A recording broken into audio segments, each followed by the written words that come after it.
Good morning सभी को। आज क्लास 12 की कूलाम का नियम तथा वैद्युत क्षेत्र से संबंधित कुछ मोस्ट इम्पॉर्टेंट क्वेश्चन जो यूपी बोर्ड के एग्ज़ाम में पूछे जाते हैं। क्वेश्चन नंबर 1 की बात करें तो क्वेश्चन नंबर 1 बोला गया है कि धनावेशित वस्तुओं में है, मतलब आपको ये बतानी है कि धनावेशित वस्तुओं में क्या होता है। तो न्यूट्रॉन की अधिकता, इलेक्ट्रॉन की अधिकता, इलेक्ट्रॉनों की कमी, प्रोटॉनों की कमी। तो सबसे पहले आप ये समझिए कि जो धनावेशित वस्तु होती है, तो कोई भी वस्तु पे धनावेश और ऋणावेश समान मात्रा में होते हैं। अब कोई वस्तु कब धनावेशित होगी? जब उससे ऋणावेश क्या हो जाएंगे, बाहर निकल जाएंगे। और ऋणावेश क्या होते हैं? इलेक्ट्रॉन होते हैं। अर्थात हमें ऑप्शन नंबर जो थर्ड है वो टिक करना होगा, इलेक्ट्रॉनों की कमी। ठीक है। क्वेश्चन नंबर सेकंड की बात करें, बोला है कि 1 कूलाम आवेश में इलेक्ट्रॉनों की संख्या होती है। तो अब इसको सॉल्व कैसे करेंगे, बाकी आपको ये याद ही रखना है, ज़्यादा इसमें कुछ करना नहीं है। आपको सूत्र पता होगा, Q बराबर होता है एक IT और एक होता है Q बराबर N इंटू ई। तो हम लगाएंगे Q बराबर N इंटू ई, जहाँ N क्या है इलेक्ट्रॉन की संख्या तथा E क्या है इलेक्ट्रॉन पे जो आवेश होते हैं। अर्थात हम कह सकते हैं कि Q का मान जब 1 रखेंगे और बराबर लिखेंगे N इंटू 1.6 इंटू 10⁻−19, तो बटे में ला के जब भाग देंगे तो हमारा आएगा 6.25 into 10⁻18 electron. Question number third की बात करें, निर्वात में वैद्युतशीलता का मात्रक क्या होता है? ऑप्शन नंबर जो फर्स्ट है कूलाम स्क्वायर प्रति newton into metre square. Option number जो सेकंड है ये है फैराड पर मीटर। ऑप्शन नंबर थर्ड है दोनों, और ऑप्शन नंबर फोर्थ है नॉन ऑफ दिस। तो आप सभी को एक तो मात्रक याद होगा, कूलाम स्क्वायर प्रति न्यूटन इंटू मीटर स्क्वायर, लेकिन ये जो दूसरा मात्रक है ये भी वैद्युतशीलता का मात्रक होता है। सो आप इन मात्रकों को अच्छे से याद कर लीजिए और इनकी बीमा भी देख लीजिएगा। अगर याद है तो अच्छी बात है, नहीं निकालने आता है तो मैं नेक्स्ट वीडियो में आपको निकाल के बता दूंगा कि कैसे आपको निकालना है। ठीक है। कुछ छोटे छोटे फार्मूले आपको याद होने चाहिए। अगर वो छोटे फार्मूले आपको याद हैं तो आप आसानी से निकाल सकते हैं। क्वेश्चन नंबर 4 की बात की जाए, बोला है कि कुछ दूरी पर स्थित 2 इलेक्ट्रॉन के बीच गुरुत्वीय तथा स्थिर वैद्युत बलों के बीच अनुपात है। तो 2 इलेक्ट्रॉनों के बीच, ये क्वेश्चन 3 तरीके से पूछा जाता है। इस क्वेश्चन में दिया है 2 इलेक्ट्रॉनों के बीच, कभी होता है 2 प्रोटॉनों के बीच, और कभी पूछा जाता है 1 इलेक्ट्रॉन और 1 प्रोटॉन के बीच। सबसे पहले मैं बता दूं कि इस क्वेश्चन का जो सही आंसर होगा वो होगा ऑप्शन नंबर फर्स्ट, 10⁻43। अर्थात 2 इलेक्ट्रॉनों के बीच में जो लगने वाला गुरुत्वीय बल तथा वैद्युत बल का जो अनुपात होता है वो होता है 10⁻43। अब बात आती है कि 2 इलेक्ट्रॉनों के बीच तो हो गई, 2 प्रोटॉनों के बीच क्या होगा? तो जब 2 प्रोटॉनों के बीच बात करेगा तो वो होता है 10⁻36। ठीक है। और जो थर्ड वाला होता है वो होता है 1 इलेक्ट्रॉन और 1 प्रोटॉन के बीच, तो उनका अनुपात होता है 10⁻39। ठीक है। तो आप इन तीनों क्वेश्चनों को अपने कॉपी पे लिखेंगे, आप याद करेंगे, इसको हल्के मत लीजिए, ये कंपटीशन एग्जाम में भी पूछे जाते हैं। ठीक है। तो आप इसको बारीकी से देखिए, समझिए और अपने कॉपी पे लिखिए और बार बार प्रैक्टिस कीजिए ताकि आपको याद हो जाए। क्वेश्चन नंबर 5 कह है वैद्युत क्षेत्र की तीव्रता का मात्रक है। तो वैद्युत क्षेत्र की तीव्रता का मात्रक क्या क्या होता है? एक होता है न्यूटन प्रति कूलाम और दूसरा होता है वोल्ट प्रति मीटर। ये वोल्ट प्रति मीटर कहाँ से आता है?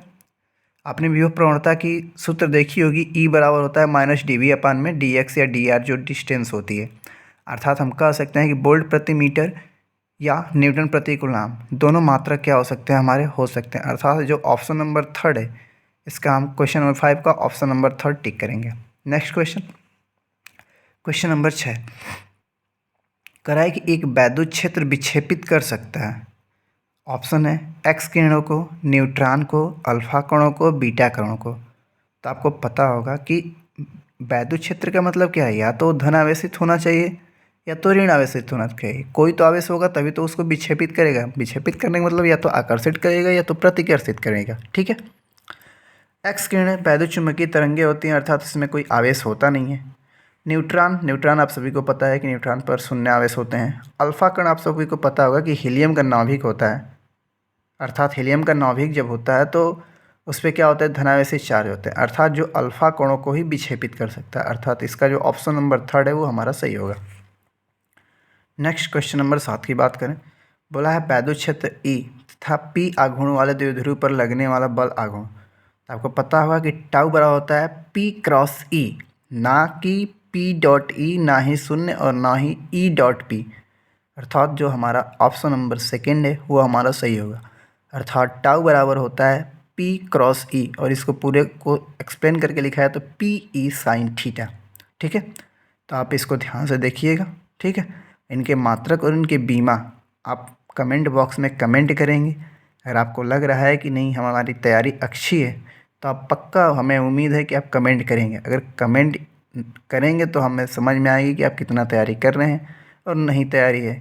ठीक है, नहीं तो आप सबसे बेटर ऑप्शन है कि अगर आपको निकालने नहीं आता है तो आप कमेंट कर दीजिएगा। मैं अगले वीडियो में इन सब की बीमा कैसे निकाली जाती है और मात्रक को कैसे याद रखेंगे उनकी एक छोटी सी वीडियो बना के आपको शेयर कर दूंगा। ठीक है, क्वेश्चन नंबर 8 कराया कि वैद्युत द्विध्रुव आघूर्ण एक वेक्टर होता है जिसकी दिशा। तो पहला और दूसरा ऑप्शन का तो कोई तर्क ही नहीं बनता, क्योंकि ये किस में होता है, ये होता है चुंबक में। बात आती है कि धनावेश से ऋण की ओर करें या ऋण आवेश से धनावेश की ओर करें। तो आपको पता है कि वैद्युत बल रेखाएं जो होती हैं वो होती हैं धनावेश से ऋण आवेश की ओर, लेकिन जो वैद्युत द्विध्रुव आघूर्ण होता है वो होता है ऋण आवेश से धनावेश की ओर। अर्थात हमारा जो ऑप्शन नंबर 4 है वो सही होगा। ठीक, क्वेश्चन नंबर 9। क्वेश्चन नंबर 9 क्या दिया है, किसी वैद्युत द्विध्रुव के कारण वैद्युत क्षेत्र की तीव्रता दूरी पर निर्भर करती है। अब यहाँ पे ध्यान दीजिएगा, आपने जो याद किया होगा एक होता है सूत्र वैद्युत क्षेत्र की तीव्रता ई बराबर 1/4πε0 Q/r²। अगर उसके बेस में मारेंगे तो आप ऑप्शन नंबर सेकंड मार के आ जाएंगे एग्जाम हॉल में, जो कि गलत है। क्यों? क्योंकि यहाँ पे वैद्युत द्विध्रुव के कारण पूछा गया है, और वैद्युत द्विध्रुव के कारण अच्छी स्थिति होती है और एक निरक्षीय स्थिति होती है, और दोनों स्थितियों में आपको 1/r³ के ही बराबर मिलेगा। अर्थात हम कह सकते हैं कि ऑप्शन नंबर 3 इसका सही होगा। नेक्स्ट क्वेश्चन की बात करें, कहा है कि दो आवेशित कणों के बीच की दूरी आधी करने पर उनके बीच बल का क्या प्रभाव पड़ेगा। तो आपको पता है कि कूलाम का नियम क्या कहता है, F बराबर होता है 1/4π F बराबर 1/4πε0 Q1Q2/r²। कह रहा है कि बीच की दूरी अर्थात r का मान r/2 कर दें, तो जैसे ही 2 करेगा तो 2 जाएगा सबसे ऊपर और उसका स्क्वायर हो जाएगा तो हो जाएगा 4।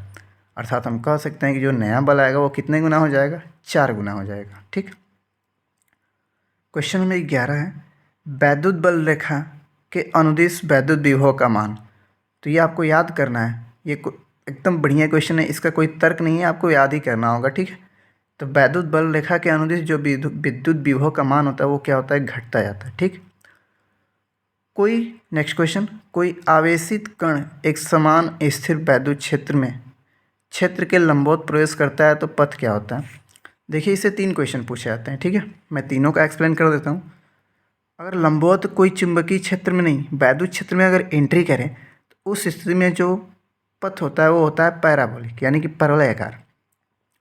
अगर कोई क्षेत्र के समांतर प्रवेश करता है तो उस स्थिति में होता है वृत्ताकार, और समांतर और लंबवत छोड़ के किसी अदर एंगल पर प्रवेश करता है तो होता है कुंडलिनीवत। अर्थात मैंने तीनों को आपको एक्सप्लेन कर दिया, आपको समझ में आया होगा। लेकिन अगर इस क्वेश्चन की बात की जाए तो इस क्वेश्चन का जो ऑप्शन नंबर 1 है वो सही होगा। अगर लंबवत न होकर समांतर बोलता तो ऑप्शन नंबर 2 सही होता, और लंबवत और समांतर को छोड़ के किसी एंगल पे बोलता तो वो होता है कुंडलिनीवत। तो मुझे उम्मीद है कि यह आपको वीडियो अच्छी लगेगी। अगर आपको वीडियो अच्छा लगे तो मेरे चैनल को सब्सक्राइब कीजिए, लाइक कीजिए और शेयर कीजिए। ठीक है, आप जितना सपोर्ट बनाएंगे मैं आपको उतने ही अच्छे अच्छे क्वेश्चनों का प्रोवाइड करूँगा। आपका ये बोर्ड का एग्ज़ाम जो आपका भविष्य तो नहीं कह सकते लेकिन फ्यूचर के लिए ज़्यादा उपयोगी होगा, सो आप तहे दिल से अच्छे से आप इसका तैयारी कीजिए। बाकी मेरा काम है कि मैं आपको क्वेश्चन का प्रोवाइड कराता रहूँ। ठीक है, तो धन्यवाद आप सभी को, मेरे चैनल को सब्सक्राइब कर लीजिएगा। ठीक है, ओके।